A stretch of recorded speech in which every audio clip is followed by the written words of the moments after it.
You're listening to The World at 8 with Lynne Mozart. The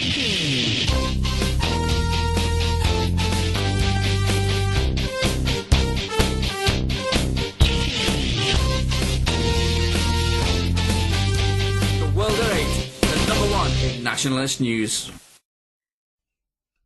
Highlights of the news today, Monday the 30th of July. Yet another Labour councillor joins the Labour 25 paedophiles list. A Muslim woman received jail sentence for drugging her daughter. Public anger at Olympic seats fiasco.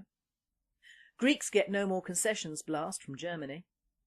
Romanian president survives impeachment vote. Battle goes on in Syria. Thought for the day, the modern Olympics, please. UK news. Another Labour councillor has received a community sentence of 3 years and been placed on the sex offenders register. Manish Sood has been found guilty of pestering 2 schoolgirls for sex, aged 14 and 15, and indecently assaulting a 22-year-old woman. Sood posed as a masseuse on the Gumtree website where he met the 22-year-old woman in January last year.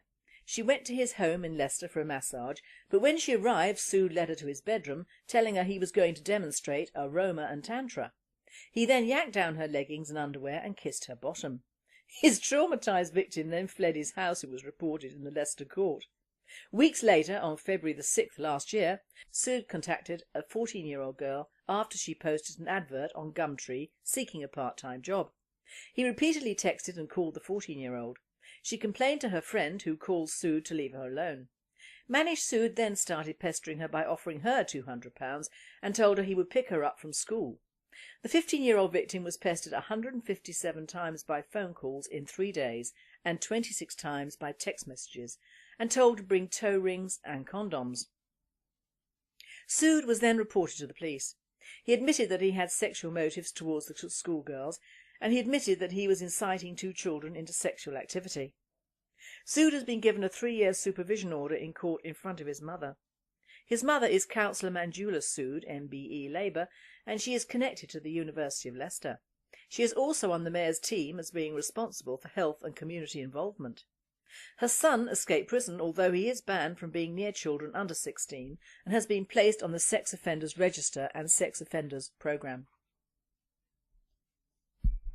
A Muslim grandmother and mother of 8 children has received a jail sentence of 5 years for drugging her own daughter to make her comply with an arranged marriage.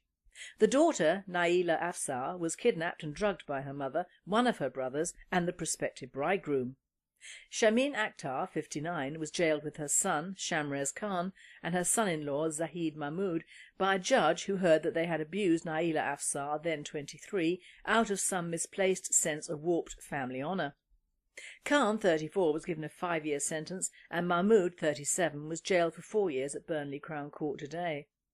A World at 8 reporter commented, "If they treat their own like this, what hope is there for the rest of us?"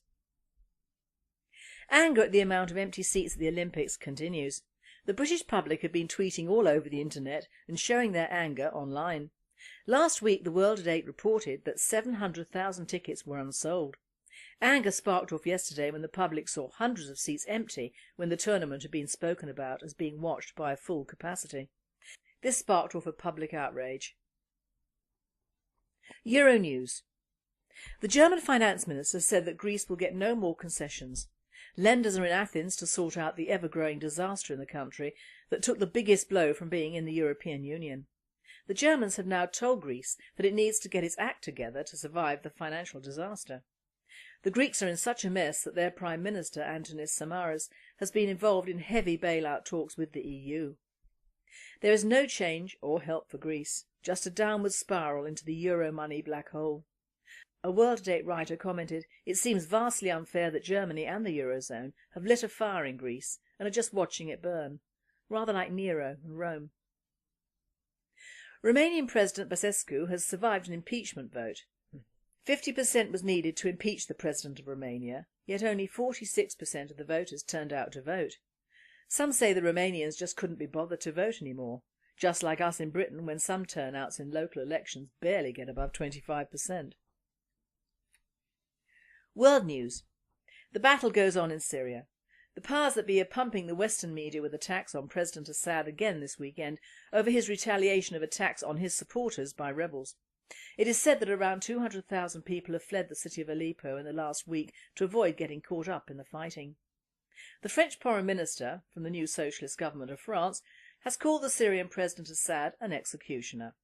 Nationalists think that Great Britain should keep its nose out of the Middle East, even if it does need to train the troops it hasn't got rid of. Australia and New Zealand have agreed to restore their diplomatic ties with Fiji. The Australian and the New Zealand governments decided between them to break ties with Fiji after it was taken over by a military coup which replaced its newly elected president with Commodore Frank Bainimarama. The governments on all sides have agreed to resend their diplomats to each country in time for the Fijian elections in 2 years' time. Thought for the day. Well, I made a promise to myself that I would not comment on the Olympics, but then I saw the opening ceremony or part of it. The actual part I saw was the show just before we had athletes from God knows where doing God knows what parade. It was the dancing act, and it was just as I thought it was going to be, a multicultural delight for some. There were around 50 dancers, all clothed in the dingy long tunic and baggy trousers of the Indian subcontinent, a rather large gentleman of colour and a small Asian boy who we ended up cuddling. It was a rather disorganised fracas gyrating to the tones of Abide With Me, sung by a negress, is that allowed, with dyed blonde hair. It was the worst rendition of a hymn that I've never liked anyway, I have ever heard. Totally emotionless. I then thought I would catch up with a flood of photos and prose written by the media and seen on the news that seem to be the only thing that they are reporting, except of course for poor old Syrian President Assad and his Western and fundamentalist grown jihad. That and the games seem to be all that is allowed in the news nowadays. The terms magic, jaw-dropping, Olympic spectacular blast off and more over-the-top eulogies had me prepared for something of a cross between Beijing and the Nuremberg rallies. Alas, that was not to be. I should have known when I saw the volunteer dance team what the theme would be. Yup, it was English, but not the England I would celebrate. Too much, too varied, and not sharp enough in my book. Jerusalem, my favourite hymn, was sung very well, but the backdrop of the Jarrow Marchers might as well have been taken from Dickens or the Matchstick Men. Then Harry Potter, OK, I know he is popular, but where was Shakespeare? There could have been a lovely scene from Midsummer Night's Dream, but then we would have had to be white European, wouldn't it? And let us face it, the Olympics is definitely not built on the premise of white Greek gods, is it? They had the good old International Health Service, yet for another advert for foreigners to come over with all their sick relatives. Incidentally, have you heard about the Ebola outbreak in Uganda? Apparently an outbreak of the deadly Ebola virus has killed at least 13 people and infected a further 7 in that country. Kenya is under suspicion as well. I just hope we do not have athletes from those countries, as this is old news from June and just released in time for their Olympic teams. If they had them come over here, great news. The report states, the Health Ministry says emergency measures are in place to deal with the outbreak, which began in late June but has only just been confirmed as Ebola. OK, on to the games. The overall theme has been dubbed by one journalist as a utopian dream, and she's right. It is England as she is now, multicultural, diverse, poor, badly disciplined and just too much of a bad thing. Those opening ceremonies cost £26 million and took 7 years, and Danny Boyle, who I have never heard of, who is he, was in charge. It was of course the Labour guys who were in power when we applied and unfortunately achieved this dubious honour, but 7 years to organise that free-for-all. The only thing of note were the fireworks, which were truly spectacular, but then they're fireworks, aren't they? The laugh of the show must have been the Windrush. It celebrated the end of England as we would like to know it, and I can think of nothing short of the riots last summer and the Notting Hill Carnival that it should really celebrate. We had doves on bikes and Mary Poppins. In fact, I'm sure the kitchen sink was there also. At the risk of being a killjoy, I'm not against the fact that we English need something to aspire to, but this was not it. We had the Jubilee, that was fine and notably British, but oh my God, this exercise to impress the world simply did not impress me. The opening of the Olympics should be about discipline and beauty. That is what the Games stand for. It is also about Greece and the old Greek ideology. A scene from the gods on Olympus would have been good, properly staged dancing in formations that could be seen from space would have been ideal. A huge Olympic torch carried by hundreds of our national flags being carried, etc, etc. For 26 million quid I would have produced something impressive, not a glorified street show by buskers and hucksters. Beijing was perfect. Why? The Chinese have more money, more discipline and more dedication to the job in hand. And they were also much more brutal. All their black immigrant workers were banned from the Olympic Centre, and even dogs over a certain size were killed on the street. There was nothing left to chance in Beijing. They would not risk losing face the way we have. Even 7 years ago we were heading towards a recession, and as Nick Griffin warned, it was a double-dip recession. We should never have applied to have the Olympics, and we will pay for them for many years to come. The powers that be decided the British people will need something else to think about besides lack of money and diversity, so they came up with this one. In fact, there have been 2 demonstrations against the Olympics already, and very little, if any, publicity has been given to them. The first was a cyclist demo on Friday and Saturday in London, courtesy of the WWE Network. There were many arrests and they were sent home without their bikes. There was another demo from people protesting the Olympics had cost Britain so much money when there are cutbacks on every front for the rest of us. One woman said she had never demonstrated in her life but felt she should now, and she had a small child in a stroller. These people were kettled by the police and not allowed near the arena. Now if England, and I mean England, and the mainly indigenous people, or at least those who are not but have been here many years, needed these games, why is everyone so unhappy with them when they are the people who should be over the moon? The only people I can gauge who are thoroughly pleased with themselves are the Olympic Committee, the banks and the corporations who can write off millions in tax, and the people who can get out of their countries forever for simply chucking a spear. To say nothing of a security firm who does not have the people to secure. There are some people who are openly disgusted at the whole thing, mainly the people who used to live in that area and who have not been employed because they are English. The London cabbies who have been banned, the shops who are not Asian owned and cashing in, the hotels likewise, the touts who cannot give the tickets away, the army who have had all leave cancelled for this farce, alias ordinary people like you and I. I have nothing against people who try to lift Britain up, but people who have a government behind them, all the diversity committees, all the social networks, the immense power of the media and TV and the love of enrichment behind them, plus billions of pounds, and they could still not organise a piss-up in a brewery, really gets my goat. The opening ceremony portrayed England as a third world country, jack of all ethics and master of none. It took a government leaflet on diversity and enrichment and enlarged on it. We now look to the world exactly what we are, a dustbin for the down and outs of other countries. Our own culture is lost, our religion is lost, our people are lost, and our past is lost.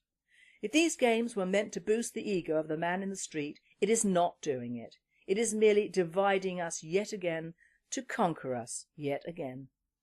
Give the Olympics back to Greece and give them money from the European Union to finance it, and bring back the glory to the country that gave us these games from Olympus in the first place.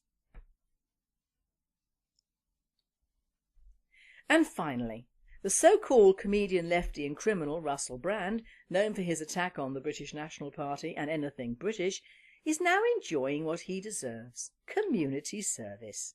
The idiot has commented that community service is an honour, not a punishment, after being found guilty of criminal damage. He was spared a 6-month jail sentence when he illegally took a reporter's iPhone and threw it out of a window in the United States early this year. From all of us nationalists, Russell, we hope you enjoy your community service for criminal damage and hope you're on dog turd duty in Central Park. P.S. Who's the nitwit now? You have been listening to The World at 8. I am Lynne Mozart, and I wish you all a very good night. News today, Monday, the 30th of July. Yet another Labour councillor joins the Labour 25 paedophiles list. A Muslim woman received jail sentence for drugging her daughter. Public anger at Olympic seats fiasco. Greeks get no more concessions blast from Germany. Romanian president survives impeachment vote. Fled his house, it was reported in the Leicester court. Weeks later, on February the 6th last year, Sood contacted a 14-year-old girl after she posted an advert on Gumtree seeking a part-time job. He repeatedly texted and called the 14-year-old. She complained to her friend, who called Sood to leave her alone. Manish Sood then started pestering her by offering her £200. You're listening to The World at 8 with Lynne Mozart. The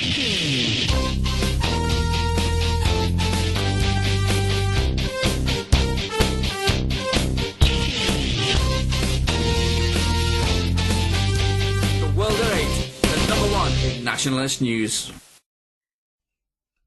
Highlights of the 22-year-old woman.